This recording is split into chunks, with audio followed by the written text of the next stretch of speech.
Toutes les étoiles massives exercent des champs gravitationnels dans l'espace.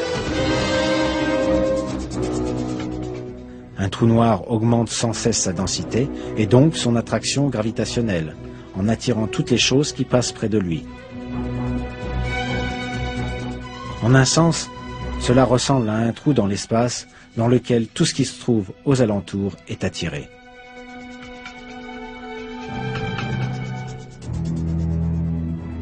Cette information du Coran concernant les étoiles est aussi remarquable.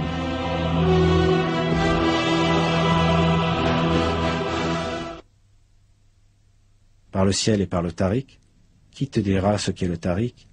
C'est l'étoile perçant les ténèbres.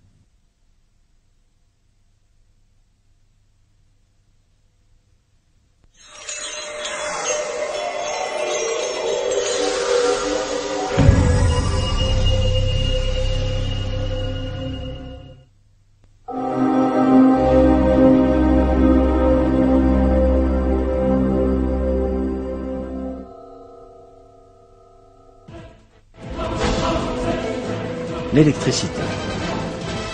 C'est une des plus grandes découvertes de l'histoire du monde. Elle illumine le monde entier au moyen d'ampoules.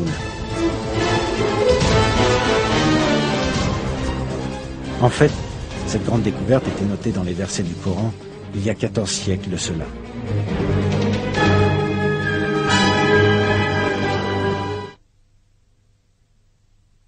Dieu est la lumière des cieux et de la terre. Sa lumière est semblable à une niche où se trouve une lampe. La lampe est dans un récipient de cristal, et celui-ci ressemble à un astre de grand éclat. Son combustible vient d'un arbre béni, un olivier ni oriental ni occidental, dont l'huile semble éclairer sans même que le feu la touche.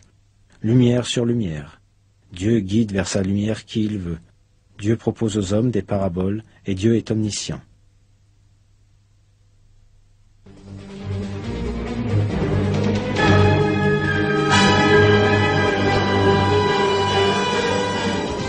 Ce verset fait référence à quelque chose qui émet de la lumière. Il apparaît que ce corps fait miraculeusement référence aux ampoules utilisées pratiquement partout sur Terre à notre époque. Une ampoule est un corps qui brille comme une étoile et qui émet de la lumière. À l'intérieur du verre, et cela est entièrement conforme à la description du verset. Le fait que le carburant utilisé par ce corps lumineux n'appartient ni à l'Orient ni à l'Occident peut être une indication qu'il n'a aucune dimension physique. L'électricité, le carburant de l'ampoule, est en réalité dans une dimension d'énergie et non dans une dimension matérielle. Contrairement aux lampes à huile et au gaz, les ampoules brûlent sans feu, ce qui est en accord avec la description fournie dans le verset. À la lumière de toutes ces informations, on peut en déduire que ces versets font référence aux ampoules, une invention des plus importantes. Bien sûr, Dieu sait mieux.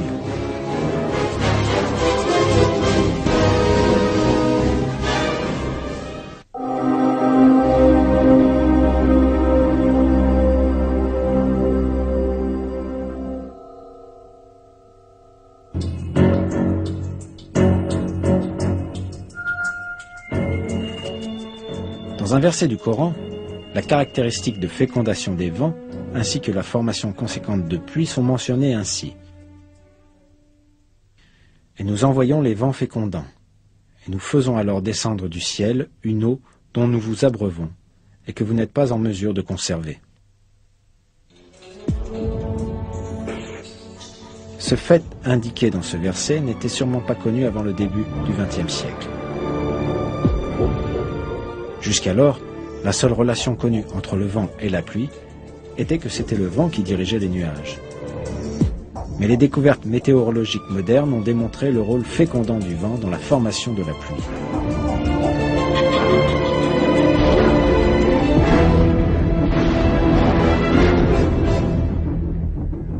Selon ces découvertes, à la surface des océans et des mers, un grand nombre de bulles d'air se forment à cause de l'écume.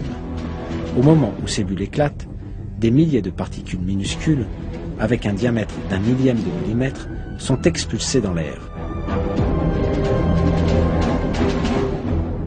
Ces particules, appelées aérosols, se mélangent avec la poussière transportée par le vent depuis la Terre et elles sont portées jusqu'aux couches supérieures de l'atmosphère. Ces particules portées en altitude par les vents rentrent en contact avec la vapeur d'eau s'y trouvant. La vapeur d'eau se condense autour de ces particules et se transforme en gouttes d'eau.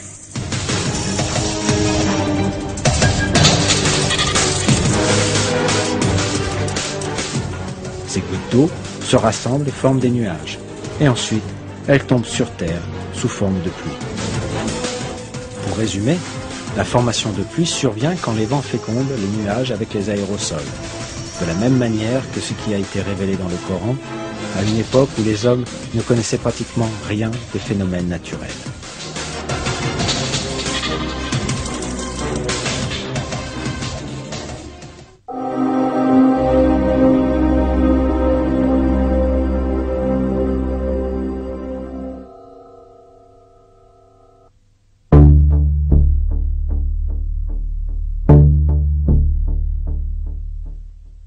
Des recherches menées ces dernières années ont révélé que la zone préfrontale, située dans la partie frontale du crâne, est responsable de la gestion de fonctions particulières du cerveau. Cette zone du cerveau est également responsable de la planification, de la motivation et du déclenchement des comportements bons et honteux, ainsi que du fait que nous disons des mensonges ou la vérité. Un livre intitulé Essential of Anatomy and Physiology, l'essentiel de l'anatomie et de la physiologie, indique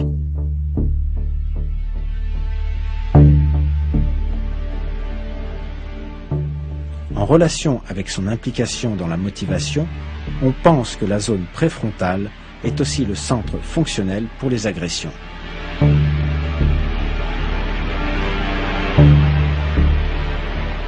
Une information similaire à ces faits, découvert par les scientifiques ces 60 dernières années, a également été communiquée dans le Coran il y a 14 siècles.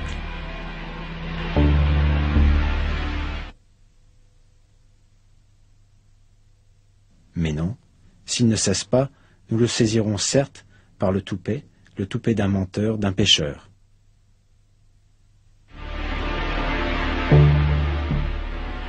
L'expression « le toupet d'un menteur, d'un pécheur » dans ce verset est assez remarquable. Cela démontre un parallèle proche des activités menées dans la partie frontale du cerveau.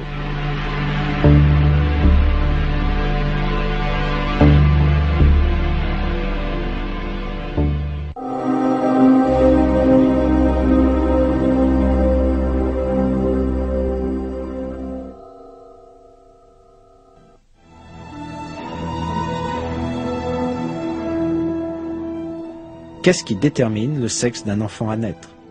Selon le Coran, la réponse réside chez le père. La masculinité ou la féminité est créée à partir d'une goutte de sperme quand elle est éjaculée. Le sexe est déterminé par les spermatozoïdes de l'homme et la femme n'a aucun rôle dans ce processus. Les versets qui nous parlent de cela sont les suivants.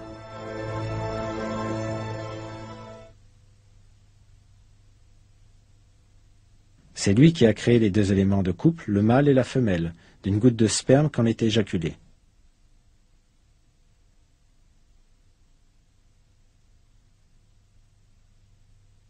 N'était-il pas une goutte de sperme éjaculée, ensuite une adhérence? Puis Dieu l'a créé et formé harmonieusement. Puis on a fait alors les deux éléments de couple, le mâle et la femelle.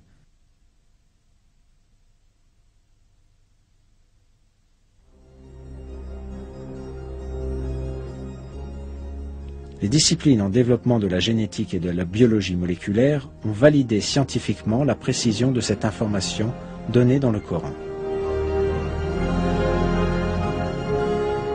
Le sexe d'un bébé est déterminé par le chromosome de l'homme, X ou Y, qui s'unit avec l'ovule de la femme. Rien de tout cela n'était connu jusqu'à la découverte des gènes au XXe siècle. En réalité, dans de nombreuses cultures, on pensait que le sexe d'un bébé était déterminé par la femme. C'est pourquoi les femmes étaient blâmées quand elles donnaient naissance à des filles.